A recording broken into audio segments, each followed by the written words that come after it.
The Suicide Squad. So what is this? Is this a reboot? Is it a sequel? Or is it just adding the word "the" before Suicide Squad? Well, it's kind of all three. So this is a sequel, but it's not trying to follow on from the first Suicide Squad. It is, in a sense, rebooting the squad because the first film didn't do too well and it wasn't very well executed. So this is basically a new team. There's three faces that remain from the first film, that are the main ones, ones that had a big role in that film. And that is Harley Quinn, that is Amanda Waller, and that is Rick Flag. Apart from that, new group, new team, and it's a better team. And they played this new team well in regards to the plot, as in why there's a new team, why there's new people, why is Harley still around, all this. It makes sense.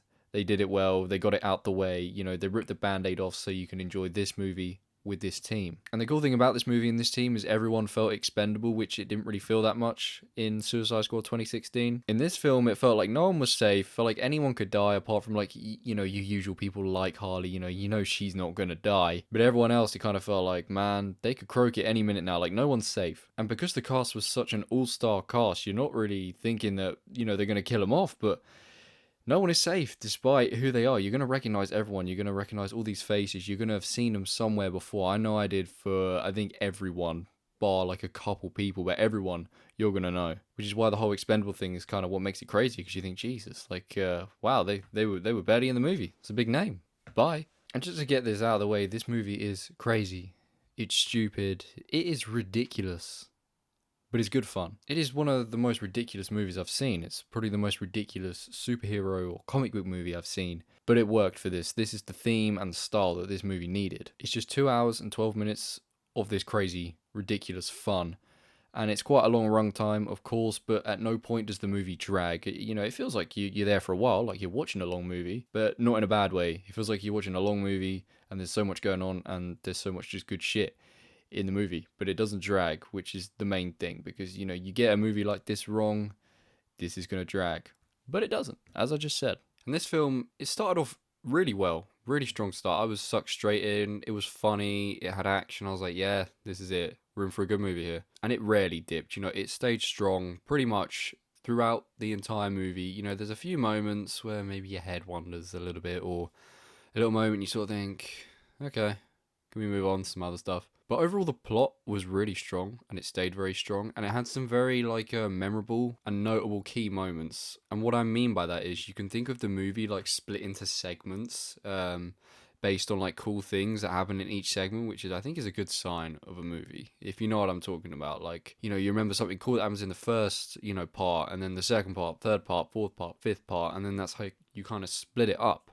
And I think that's a sign of a good movie, because, you want to go back and see all that stuff again. And this movie had strong moments throughout. It never really went through a dry spell or a 20-minute segment that was shit. And therefore that makes it a rewatchable movie, which is something I value very high for a movie. That's what makes a movie, some of the best of the best. Do I want to go back and rewatch it? Yeah, I would rewatch this. So that's what makes it pretty damn good. And, the humor was good in this movie as well. It was strong. It was better than, the 2016 Suicide Squad for humor. And there's some genuine funny moments in here, and that's kind of down to the actors and the characters, mainly because you know them. I think that's kind of what adds to the humor, because you're seeing them in a funny situation. Or you're seeing, them saying things that you never thought they'd say, doing things you never thought they'd do, and that's kind of what makes it funnier, because, part of you is seeing them not as the character, but as the actor. That could be seen as a drawback, but it isn't. That's what makes this movie better. And the surprise of all this, of all the characters and the humor, was John Cena. I haven't actually seen him in an acting part yet. I know he's done some stuff prior to this. He was awesome. I need more of John Cena in movies. This guy is great. He's cut out for acting. He was built for acting, and he was just great in this. He was definitely the standout for me, I think, for the funny side of things. But then again, this isn't all about the humor. And when you've got such great actors like Idris Elba, Margot Robbie, they're kind of going to steal the show a little bit. And it was kind of a three-way thing between those two and John Cena. They were all brilliant. Idris and Margot, you know what you get, and you're going to get quality performances always. Margot, she's the only one I can ever see playing Harley Quinn. She's brilliant as Harley Quinn, and all we want is more of her as a Harley Quinn. Idris, really cool new addition to this. He played another assassin. It's kind of like Deadshot, John Cena's character was also like that. Like, they're both just hired assassins. They don't have any, like, special superpowers. Which I think is ironic, don't you? Like, Idris Elba was in a Fast and Furious movie, and he was superhuman. But he's in a DC movie, and he's just a guy that's good with guns. Kind of shows you how fucked up these franchises are, you know. Not the DC, but the Fast and Furious. Like, that shit's just out of control. But anyway, you know, those three were awesome, as was the entire cast. You got to give a shout out to the Shark, who was voiced by Sylvester Stallone. Really great character, actually. Very funny. Kind of adorable in a weird, creepy way. Like, it just, the way it spoke, you kind of pity it at times. Like, the way it speaks and the fact that no one really likes it, you know, beforehand. So you kind of feel bad for it. And it was a good character. Really liked the Shark. Better than Killer Croc was. You know, this is like the equivalent for Killer Croc in this version of the Suicide Squad. This is better. King Shark for the win. Now, like I said before, this film was just beyond strange, and that boils all the way down to the boss fight at the end. No spoilers about who that is or, you know, what it is. I mean, I might not be spoiling it. I don't know if it was in the trailers what they fight ultimately. But, yeah, I'm not going to say it anyway. But I'll be honest, I've never seen anything so ridiculous for a boss fight in my life. Ridiculous. You just can't really take it seriously, but you kind of have to, because there's still things at stake here, you know, like world domination and death and all that good stuff that you see in a lot of superhero movies. It's just hard to picture that this is a villain compared to what you see in, like, the serious DC movies. Like, you've got a real split here with Zack Snyder's stuff, like, excuse me, like Darkseid and Steppenwolf, and then what you had in this movie. Whew. Crazy, but I kind of like it. I like that they went all out goofy for this movie. But they needed that strangeness. They needed to just roll with the theme. Like, they couldn't have, like, funny moments and camaraderie between all these characters, and it's, like, goofy until you get the boss fight. That's what you see with so many superhero movies. They're, like, goofy until it's a villain, and then there's just not enough goofiness. You know, like, it switches the tones too much. It's mixing the tones too much, like you got in Suicide Squad 2016. This kind of just rolled through. It's just like, yeah, let's just be fucking ridiculous for the whole thing. Obviously, it does have some serious aspects to it and stuff at stake and serious moments. You know, you get some nice character downtime as well, which added a little more to our characters, gave them a bit more, you know, fleshed them out a bit, and that actually worked. It didn't take you out of it. It didn't feel too out of place. It felt good. It felt like it came at the right times. So thumbs up for that. You know, it added more to them than just the jokes, more than just the banter, and that's exactly what we needed. The Suicide Squad isn't really setting up anything for the DCEU, which makes a change, because that's all they're ever doing, it seems to be. This was kind of just righting a wrong, which DCEU actually seem to be doing a lot more of lately, with, you know, the Snyder Cut of Justice League, and then, of course, you know, Batman v Superman, not so much, but obviously they released an extended cut, which was better, and then this, which, you know, it's kind of like, you know, they didn't, like, change the name. It wasn't Suicide Squad 2, it was just The Suicide Squad. They just put the in front, so it doesn't really class as the same movie. You could almost see that as a dig, actually, because, like, the last one was just called Suicide Squad, whereas this one's called The Suicide Squad, so it's like they're saying, that wasn't the actual Suicide Squad in 2016. That was just some group who called themselves that.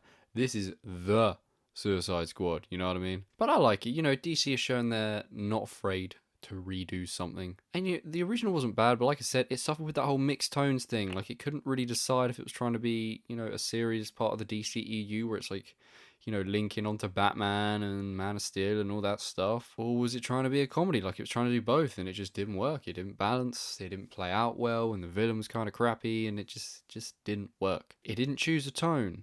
This chose a tone. This is a comedy movie.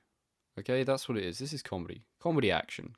Alright, this is a comedy movie about the Suicide Squad, and it has some little moments in there. But overall, this is a comedy movie. This is fun, this is goofy, and it's great. And, you know, you got to credit James Gunn here for just making an awesome movie, and one of the better ones for the DCEU. I feel like they're about like 50-50 right now of good and not so good. I'm hoping they're on the up. You know, you kind of just got like Zack Snyder stuff, and then, you know, like Wonder Woman, maybe Aquaman, the Suicide Squad, and then you got Suicide Squad and just the other fucking shit like Wonder Woman 84 and stuff like that. Original Justice League. You know, they seem to be making more good than bad now, which is what we want. For this, I'm going at least an 8.5. It probably could deserve more, but it's probably around that. I'd say 8.5. There's nothing in particular wrong with it, but obviously when you get a movie like this with so many characters and, you know, so much kind of goofiness and comedy, it's not always gonna, you know, kind of hit like the other DC movies have, or just like other movies do in general. But this is a good film. You should go and watch it.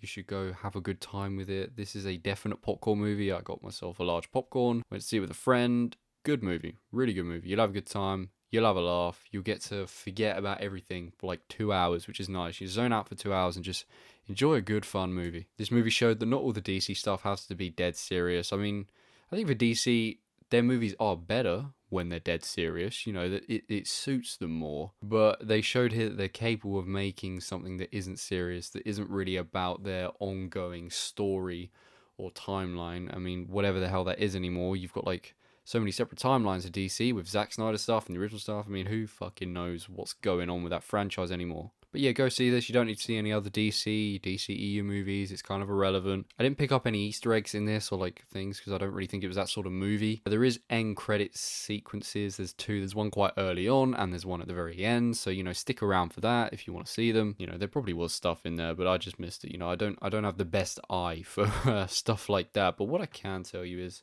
go watch this movie. Go enjoy. If you have seen it, do let me know what you think about it. You know, come back, let me know. And yeah, The Suicide Squad.